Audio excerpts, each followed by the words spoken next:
should remain, what kinds of sanctions should not, since the primary goal is political restraint, but not economic concerns or economic coercion. And in our speech, we want to answer 3 questions. First, why lifting sanctions will lead to better prosperity from both Venezuela and United States of America's perspective. Second of all, why this prosperity of Venezuela is internationally beneficial. And third of all, my partner will uniquely extend from a political perspective how Juan Guaidó is a worst option for Venezuela as chosen by Donald Trump.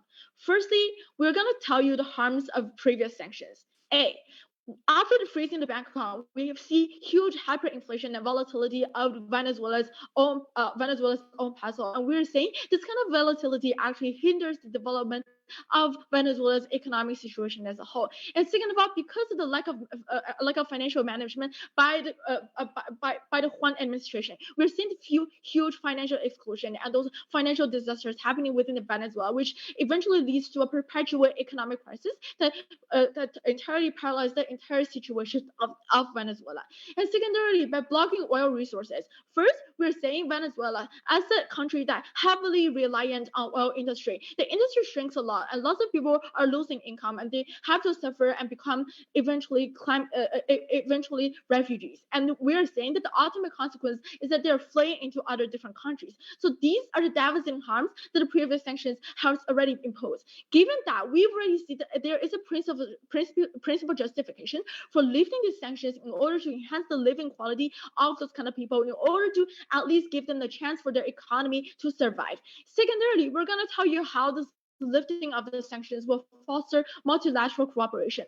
Firstly, as we already told you, that there is a humanitarian concern from an international perspective because they're in need of goods and services. So we say after the lift of those sanctions, Venezuela is likely to receive a huge inflow of donations and foreign investment because of those humanitarian concerns. So we're saying this lifting of sanctions in post-pandemic era actually opened up huge economic opportunities. And this entirely lift is completely different from the gradual process of leaving, because this huge influx of money and foreign capital will actually incentivize more job opportunities within domestic market, which can actually save their economic situation at emergency. And secondarily, we're saying this will save lots of diplomatic efforts of the United States of America, because currently we can undermine and resolve the conflicts peacefully and comfortably without triggering any more conflicts, because we've already seen in the status quo the Venezuela people have huge nativism backlash towards American people, and they're likely to trigger terrorist attacks or those refugee crises or etc. So we're saying by this lift of sanctions, it's an attitude from the United States of America's government to show to those kind of people that we are now taking a friendly approach, trying to adjust and over foreign policy and trying to compensate the wrongdoers for what previously done by the previous president. Sort of from an international perspective, we're saying international law actually doesn't allow this unilateral sanctions without United Nations permission to happen at the very first place. So we're saying this compensation and this kind of compensation to the wrongdoers happen in time can solve the problem as soon as possible. And first of all, we are saying economic benefits are also likely to proceed on both sides, because you are embracing more economic opportunities. You can stimulate trade in the post-pandemic era, which actively solve and try to encourage more prosperity for the region as a whole. And third of all, we're going to further elaborate on how exactly are we compensating for the wrongdoers and how is it better for regional stability. Firstly, talking about the refugee crisis, as we've already told you before, by the first extension we are talking about how there are huge number of economic refugees currently right now in Venezuela. So the situation of refugees are threefold currently right now. A, they rather die in their home country. Secondarily, they probably live on very bad welfare system, which is already paralyzed by the Juan administration. Thirdly, they also have the possibility of fleeing into neighboring countries and fleeing into North America or etc. We're saying this kind of fleeing into other neighboring countries is not a very wise situation, because firstly, this triggers regional instability, and second of all, it likely develops into huge war and huge regional instability that will actually paralyze their entire economy. So we're saying by lifting the sanctions right now, we have two solvency towards this refugee crisis. A, the economic situation is drastically improved and the net population of refugees will decrease. And secondarily, from an international perspective, they don't have the pressure for America to take in huge amount of refugees, because they already see you doing some compensation to the wrongdoers. Before that, I will take the POI. So the US sanction on Venezuela have started since 2006, and the hyperinflation was a thing in 2014. You have to defend on either side of the house the sanction prior to today. You have to defend ending it all of a sudden right now. Okay, two responses. First of all, we're saying hyperinflation is triggered by the oil sanctions because the country is highly reliant on oil industry, and the sanctions on oil specifically hamper this. And secondarily, we're saying one of the reasons why hyperinflation was like skyrocketed in 2016 was also because the Juan's rounded and their incapacity of managing the financial difficulty and financial crisis. And finally, we want to talk about oil resources and also talk about how is it beneficial for United States of America as well. So we're saying currently the U.S. government is in strong need for overseas resources because they don't have the incentive to, for example, navigate their own domestic resources in fear of environmental protection or etc. And secondarily, Russia currently cannot win a war as we considered, and there will be peace talks afterwards. And in order to seek more safety in energy sector, we say the U.S. government need to get enhance as many oil resources as possible. And lifting these sanctions on oil and lifting these sanctions on Venezuela is actually a friendly approach to the Venezuela government, which will put them into a more friendly status with the United States of America's government and more likely to embrace more oil resources after the Russian war. So for all these reasons why we're so proud to propose. Thanks for the fine speech. And now I'd like to call upon the leader of opposition to open up the arguments on op bench. Here. Can I just confirm if I'm audible? Yep, you are. Okay, great. For POIs, do so through voice. I will not be checking chat, again, through voice. I'll take you by the 5th minute. If you try to raise any earlier, I'll try to take you, but otherwise, okay. Oops, hold on. My bad. Wait, let me just get my voice recorded. My bad. Okay. Starting in 3, 2, 1. I agree with the opening government when they say that there are people suffering on the ground. But the difference is there's a source of the problem that isn't necessarily contingent on economic discussions alone. I think the main reason why a lot of the victims in Venezuela exist, why a lot of people are starving, that are literally buying rotten food in the market, is because the administration, Maduro's administration for that matter, makes it difficult for them to even seek economic empowerment, regardless of its availability of foreign trade, and international relations and the like. Understand, here to clarify on opposition, right? We're okay with lifting limited sanctions insofar it is necessary for things like resource extraction, or if at the cases that there is things like pandemics, similar to how we treat Belarus, sanctions for the gross misappropriations and abuse that their administration has for certain individuals or for certain minority groups, but at the same time don't necessarily completely lock them out.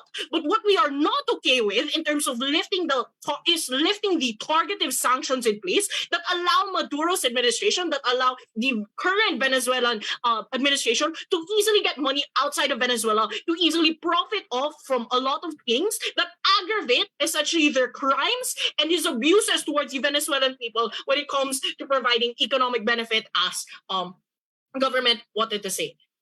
First constructive, the rest of my responses will be integrated.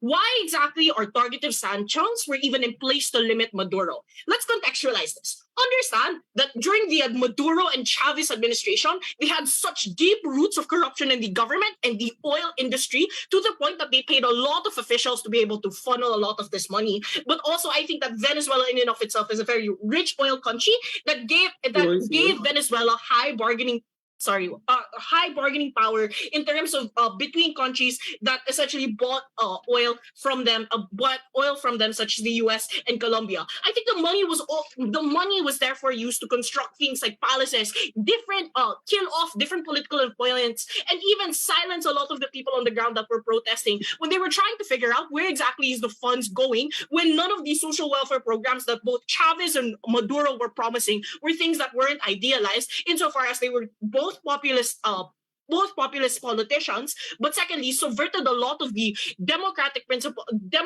processes in place, such as not having an election, not providing things like social welfare and aid, like free healthcare, or things like even funding public schools in the first place. I think like this therefore created a culture when people condition, this therefore created Maduro and Chavez, or the Maduro administration especially, to condition a lot of the welfare benefits on supporting the administration for its crimes, right? The time when Venezuela defaulted on a lot of their loans was not necessarily the money that they had left was not necessarily spent to try to curb inflation or to curb prices down, but rather it was used to keep Maduro and his cronies well fed and happy despite the crisis that was existing. I think overall, the administration in and of itself is genuinely just selfish, with a lot of people literally dying on the streets. That's also one of the main reasons why the US sanctioned Maduro or Venezuela with the targeted sanctions, not only because of the default, not only because they didn't pay their loans,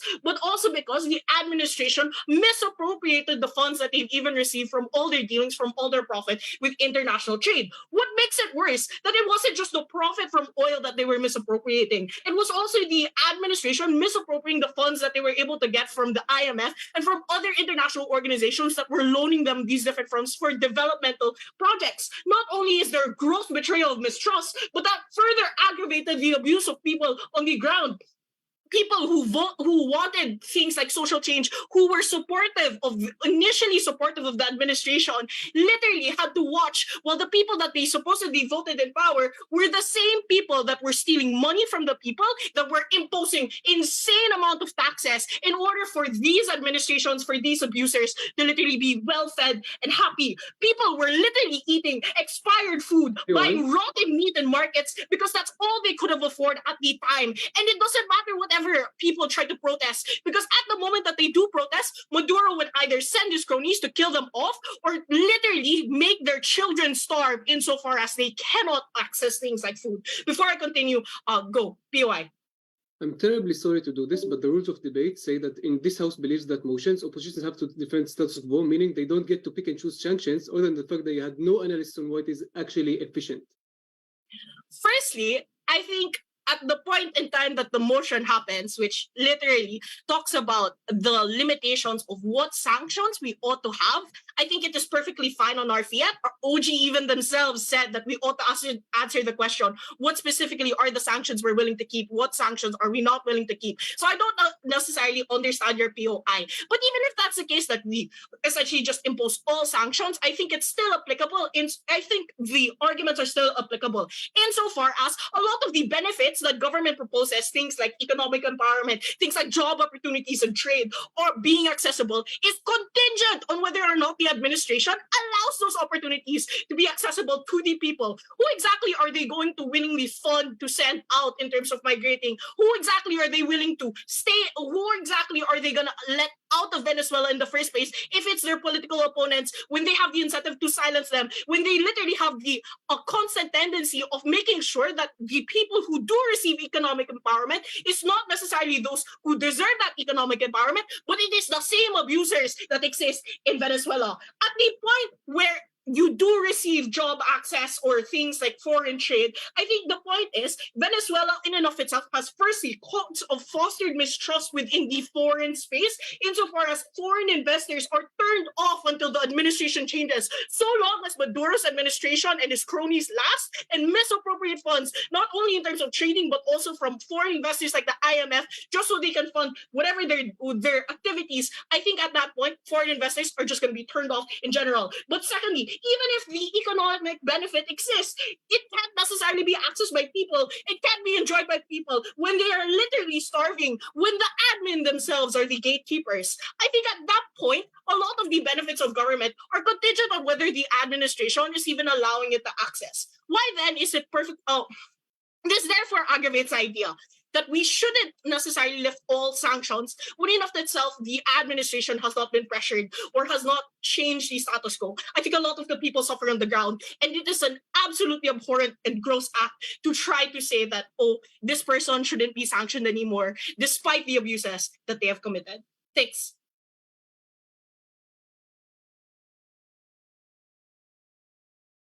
Of the final speech, I'd now like to call upon the Deputy Prime Minister to continue the arguments on Gov Bench. Here. Thank you. Everyone's hearing me clearly, I assume? Yes. Thank you. I will take verbal POI around 4 to 5 minutes, at which point I will actively signpost. Great. So my time will start now. We will directly tackle with the OO's key argumentation regarding the Maduro versus Guaido administration. And we will explicitly prove you that one, first, U.S. sanction is essentially ineffective in changing any political outreach or even establishing a new administration in a foreign country. And two, even if they succeed in replacing Maduro with Guaido administration, it's only going to be worse for both Venezuelan and U.S. people, and specifically worse for Biden and the Democratic Party he represented in the next election cycle. One, first, our opponents' entire premise is two things. One, first, they talk about Maduro organizations and talking about how this administration is very corrupt, stolen taxes, misappropriating funds with a lot of passion. We admire the passion, but none of these will be better under another different administration so long as the overall democratic sphere does not change. They talk about elections, but Maduro was elected twice, once in 2013, once in 2018. They might argue later on that these kind of elections are controlled because there were abusive acts within all these elections. But aren't these things so illegal, such as a political outreach from a foreign country, whereas the people of this country should be able to decide their own leader instead of decided by a foreign leader such as Biden or any other people in the United States of America who do not have the same experience as the citizens of Venezuela themselves? And now, we move on to two key reasons why political overreach of the United States in pursuit of an effort to change administration in a foreign country is completely ineffective. One, first, it's worse for legitimacy and public image. Like we said, it is within the natural right of the citizen within that specific country to choose to elect their own leaders instead of a foreign government. Whatever institutions, whatever administration, whatever leader such as Guaido that was supported by a foreign government is illegitimate by nature.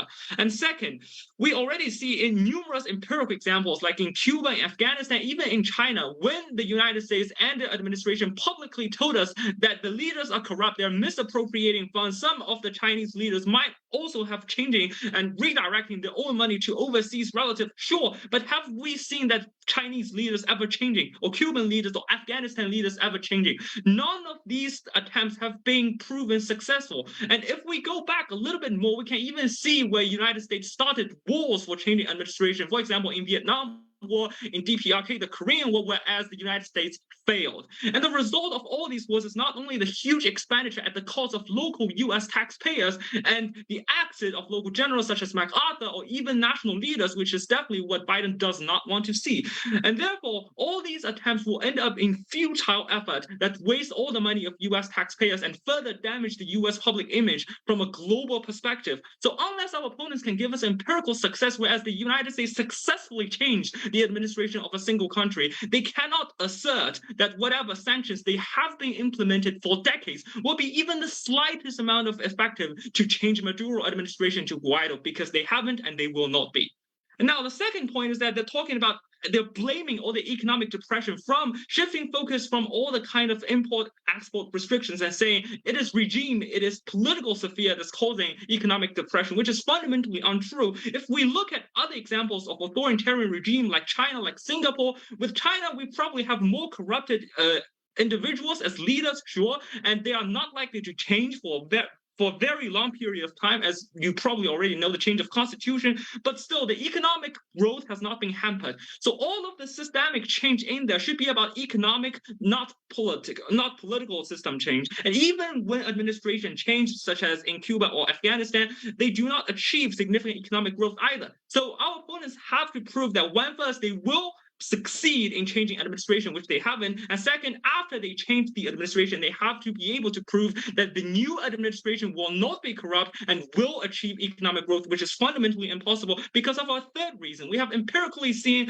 what's the free market approach advocated by the Guaido as the propaganda. Notice that this man is not the president selected by local citizens, but rather is only the propaganda of U.S. capitalists. He advocated for free market. What has free market brought to the citizens citizens of Mexico after NAFTA was signed. U.S. agricultural imports got so expensive, local farmers could not even survive on their own. It led to huge influx of illegal immigration from Mexico to U.S. border, which then became a very powerful weapon of Trump and the Republican Party against Biden and the Democratic Party he represents. This is definitely something that not only do U.S. people hate, but also will be hated and rejected with Biden himself. I'll take a POI now. I just saw POICO. I'll give you 3. Okay. Yeah. So you shouldn't lie in debates. Hyperinflation was not caused by sanction, was caused by government mismanagement. Maduro was elected, but UN says that it was a rigged election. We all know it was not properly elected. It's rather an interesting accusation of saying we lie in debate, whereas hyperinflation is not even a term mentioned by me or my partner. You coined the concept, you strawman this literal argumentation of your own, assume we're talking about hyperinflation, which we didn't. Even if we were to talk about hyperinflation, sure, it might be the eventual cause, but we know 2 things. One, first, economic phenomena has a cycle. It does not work instantly. And 2, second, they fell into resource trap under Chavez, sure. But has the U.S. action aggravated that or solved that? At least we can go with the fact that U.S. sanction worsened the situation, right? So economic-wise, U.S. was not helping, and U.S. sanctions are only worsening the situation for imports, for exports, for multilateral or unilateral side, not only exacerbating local economic depression, but also rejecting the ways for U.S. post-COVID recovery, which is desperately what Biden administration needs right now. And 2, you talk about how the elections are corrupt. Sure, they could be corrupt, but how about political overreach? Does the United Nations or international society support U.S. when they want to outreach and change other countries' administration? Did the UN approve Korean War when U.S. decided to send armies to DPRK fighting China, North Korea, and eventually fail? Did UN approve when the United States killed millions of people in Vietnam via chemical weapons? None of those were admitted or approved by UN or any other parts of the international society. How dare you even accuse one corrupt elections to, but would be exactly the same or even worse under Guaido situation. So that kind of propaganda would exactly be the same or even worse as opposed to what the United States have done in Cuba, in Afghanistan, or in Vietnam. So in our world, at least we achieve sovereignty for people's interests. We save their sovereignty, and that at least people will not be illegal immigration like the Mexico after NAFTA. This serves people's interests, and this serves U.S. national interests because they seize resources after Ukrainian war. But most important for it, serves Biden's personal and party interests because they avoid any kind of illegal immigrants excuse their counterparty Republicans might use in the next election cycle. Thank you. Thanks for the fun speech. I'd now to call upon the Deputy Leader of Opposition to close out the opening half for us. Here. All right. Before I start, can I just confirm if I can be heard? All right. So I'll be taking POIs in the chat between the 5th and the 6th minute. And I'm excited for the round. Okay. Starting my speech in 3, 2, 1. Well, my partner Jill floods the debate with emotion because they so desperately want to see the people of Venezuela liberated. The DPM mirrors that emotion, but simply complains about the ineffectivity of the US government and US governments in the past. You tell me who has the moral high ground in the debate. First, some clarifications. This isn't a debate about loosening sanctions. This is a debate that gives Gov the heavy burden of lifting all sanctions. And while CG says that, oh, these are the rules of what this House believes that motion, they forget the very important part of the motion that says all. So your burden is to defend lifting all of these sanctions. Our defense is that we don't have to lift all of them. All we can do is lift some of them, right? So we're okay with lifting broad industry sanctions on a case-to-case basis depending on US economic needs. So things like oil, rare earth minerals, as long as it is done so carefully such that the profits are less likely to go towards Maduro cronies. We're even okay with lifting broad sanctions if it is strategic at the time, if we think we're going to win the next election as a result of it. But I don't think government bench was able to prove that as well. So we're not okay with. We're not okay with lifting targeted sanctions imposed on Maduro and his cronies that make it difficult for him to funnel money out of the country and potentially bankrupt it. We're not okay with allowing money to funnel into the bank accounts of Maduro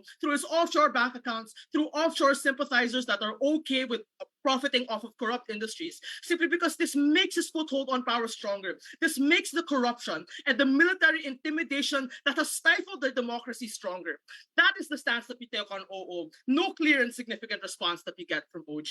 But a few responses directly. Firstly, have sanctions caused enough significant backlash for us to warrant this a problem? Number one, I don't think that it's true that this is a democratic issue because Venezuela apparently chose Maduro. In 2018, the elections were incredibly close despite heavy interference from Maduro, which limited turnouts. There were tanks in front of voting ballots, individuals asking you with guns, asking you who you voted for, and yet the election still became close. I don't think that the political atmosphere in Venezuela is as Maduro favored as they say. But two, sanctions have been around since 2006. Venezuelans have seen individuals' responses from governments and have seen the country's terrible monetary policy. So it's very difficult to attribute the failures towards the US when clear policies coming from Maduro have exaggerated the problem of inflation. Thirdly and lastly, this isn't responsive at all to the stance of targeted sanctions, no clear adjustment coming from DPM. But even if this caused terrorism because of all of the backlash, which is the ultimate outcome of this case. Look, Maduro loyalists can be terrorists as well. The memory of those sanctions don't disappear just because we lift them. And granting them access to the military-industrial complex, which is one of the sanctions that we've imposed on Venezuela, likely exaggerates that problem of terrorism as well. Not just because of dissatisfaction, because we give individuals who are already dissatisfied access to guns and explosives. Right? So that becomes much worse under their side. But let's talk about the refugee crisis. Two things here. Number one, economic persecution is not the only thing that Venezuelans are running from. They're running from political persecution, mass militarization that exaggerates the risk towards their life. So they escape, and this is likely to create more refugees because this is a greater immediate threat than the economic recession. But secondly, Venezuelan refugees are not immediate risks to the US, who Biden is the president of and therefore is the main actor in today's debate. Because firstly, they have to pass by either Brazil, Colombia, or the Caspian Sea, which are countries that make it difficult to track immigration. Most immigrants from Venezuela stay in these countries. They don't make it to the US. But even then, we're okay with temporary sacrifices. That's why we've taken refugees in the past. Lastly, they say that this is an outreach and overstep of our power. Sure, the debate doesn't have to revolve around replacing Maduro, but if we are okay with taking significant steps to ensure that elections are fair, when there's no intimidation, when there's no political persecution, sanctions can be lifted at that point as well. But because we haven't reached that point, government side has no basis for saying that it should be removed. But next, in terms of contextualizing the political situation. This is my first extension. It's responsive as well to OG. Number one, we're transitioning to an incredibly close 2018 election, despite political interference, to a 2024 election with even more political dissatisfaction. There's immense and clear political unrest, which is a direct threat to the Maduro democracy. We are at a significant foothold in changing democracy through our sanctions. Two, cronies who were initially advantaged by tax breaks and corrupt practices have now grown poor as a result of the fact that they don't have a market that can access their goods and services. And they don't have an international market that they can tap into as well. So the rich and powerful that once gave Maduro his power are no longer as willing to support him and are looking to switch sides and patronize other politicians that allow their industries to flourish. Thirdly, the military that once made Maduro's intimidation so strong is now poor. They can't afford to pay their soldiers. As a result, the army itself is now smaller in size because people are leaving because they're not getting paid. But number two, there's no incentive for generals to be loyal, especially when there is political opposition that can offer them alternatives, a military that will be paid because the sanctions will be lifted in the event where the opposition is elected. Before I move on, sure, CG. Thing is that as you characterize yourself, Maduro does not operate with a carrot, i.e. he does not need to pay the soldiers and generals to be loyal, but rather with a stick, meaning he will hunt them down and kill their family, as you yourself say. Okay, it's not very easy to hunt down the military. You know what happens if you point a gun at the military, man? They point a gun back at you. But number two, they're starving. They can't afford to have basic necessities themselves. The military itself is being fed spoiled rations. I think there's immense dissatisfaction within that military. What is my extension? Why will attempts to regain power and strengthen the opposition not work in a world without targeted sanctions? Number one, allowing the growth of Maduro crony-controlled industries and access to offshore accounts is incredibly difficult for the economy. One, it strengthens state apparatus which is used to take control. That means access to the US military-industrial complex, which is used to purchase weapons that will be used on the opposition. It means being able to purchase tools to strengthen state surveillance like radar guns and things like being able to tap phones and crack down on any organization.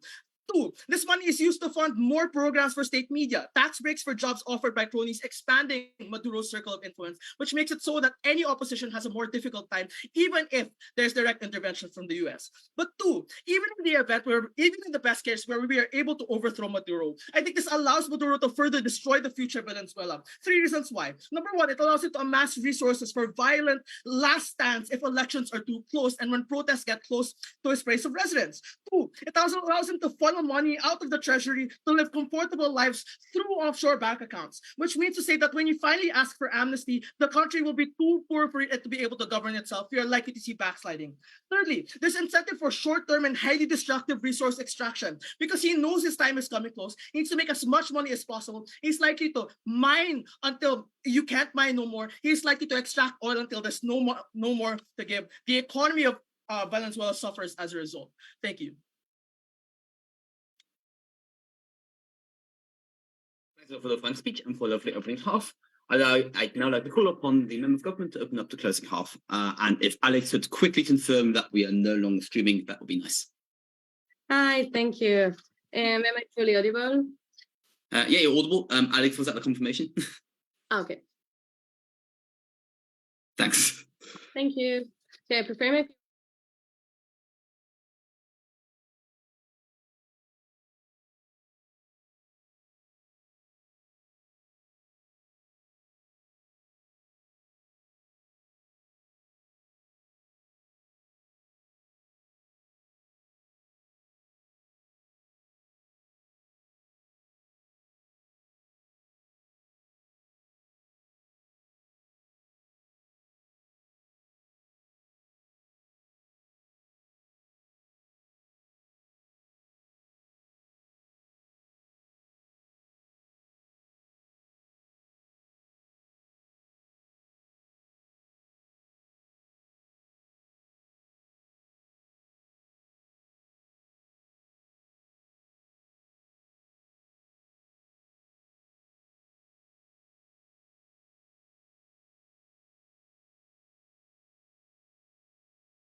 government on GovBench. Alex, if you can quickly confirm the stream is back on, that'd be nice. Yeah, that's good.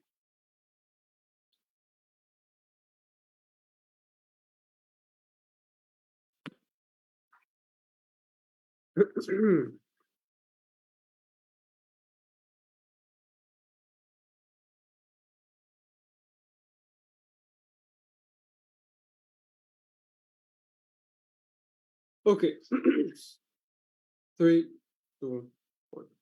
2 questions in this debate. CG is winning on both. Firstly, in what side of the debate are we more likely to change Maduro? Note, this question in and of itself is enough to put us above the opening house. Secondly, long-term benefits. Where do the people of Venezuela achieve more benefits? Where do they get more from it? We're going to win both, as I said. Before that, a few external points of rebuttal to the closing opposition. Note, when you adjudicate this debate, the closing opposition had a chance to respond, and I could have rebuilt the responses that they gave us, but unfortunately we got absolutely 0 responses to our case. Therefore, it's their blame that we can't engage with the responses if they ever come. But secondly, let's respond to their own case, because other than being very similar to the opening opposition, they have a few fallacies with their own case. Firstly, they try to argue that you give money to the evil people, which is Maduro, and this is bad because crackdown and all of that. Note, we exist logically upstream to this argument, and this is weighing against both oppositions. Since we have already analyzed why on our side of the debate, it is more likely that we replace Maduro, and therefore the evil man does not exist on our side of the house, and therefore he does not get that money at all in comparison to a place where he exists in the status quo and they fail to respond to this. But secondly, there is absolutely no analysis on extent from both oppositions. They both tell you that today the situation is shit. Today, people are being kidnapped. Today, people don't have anything to eat, but they tell you tomorrow it will be worse. I have no idea how much worse it can be. We got no analysis from that. It makes their argument extremely difficult to weigh in this round. But thirdly, note the cruelty of the argumentation coming from oppositions. I asked directly in a PY and I get to no response. They tell us hopefully in the long run, maybe we will change him. I ask, how long? Yes, people are starving on the ground. We don't know when this will end and if it will end. They have no real actual response to this. Secondly, they tell us, if you feel financial pressure, and again, this is coming from both oppositions, if you feel financial pressure as the leader, you are likely to cave in, make concessions with the West, etc. Reality check.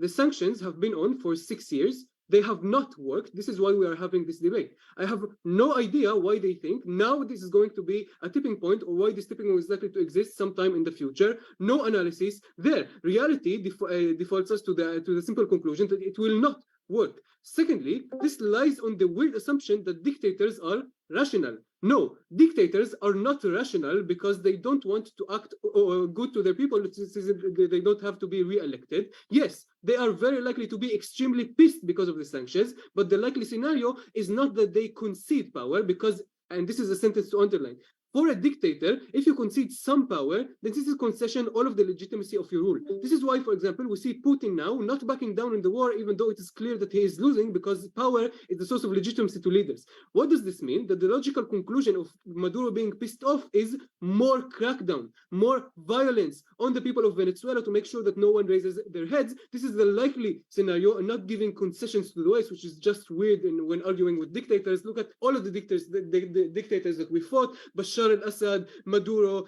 Putin, everyone, nobody caves in for the West. First question, on what side of the house are we more likely to change Maduro?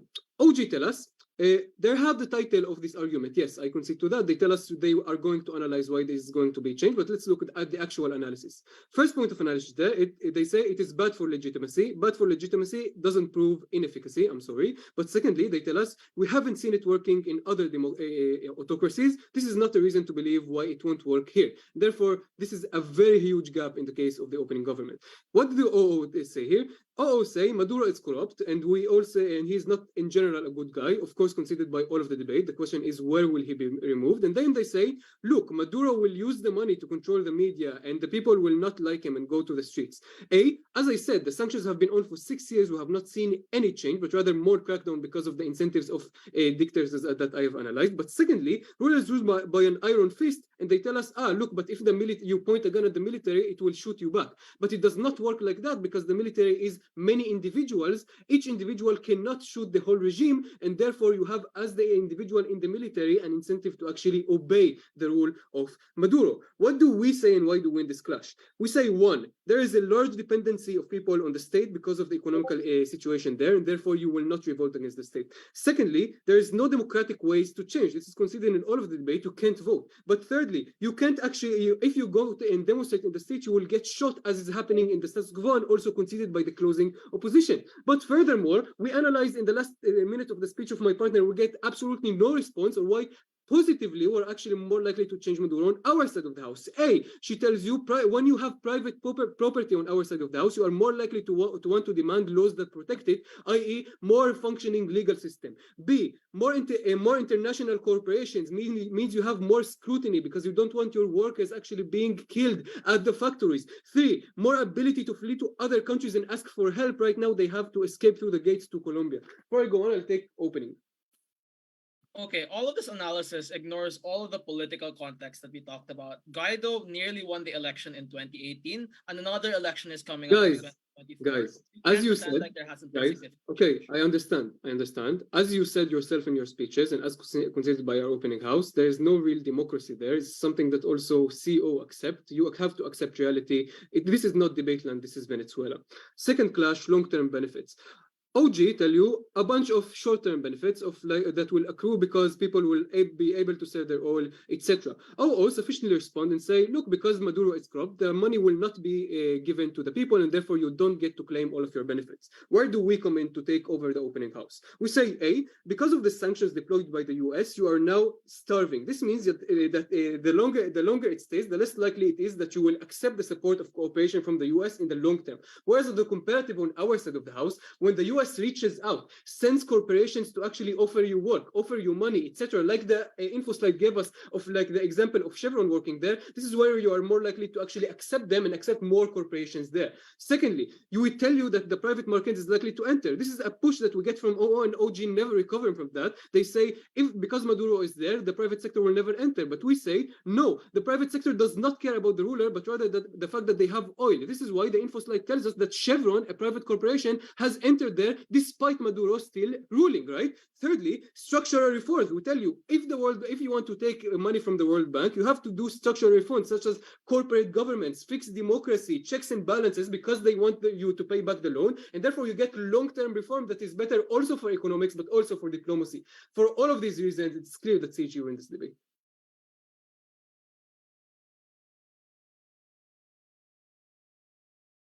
Fine speech. I have to call upon the opposition whip to close.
Fine debate. Before we end this round, a quick reminder that by the World's Manual, you are not allowed to provide any information additional on the fact that you're asking a POI when asking a POI. So explicitly words like on this are not allowed with the new Rules Judging Manual. Given that, though, again, thanks everyone for the beautiful round. We will have a deliberation now, and best of luck. Thanks for the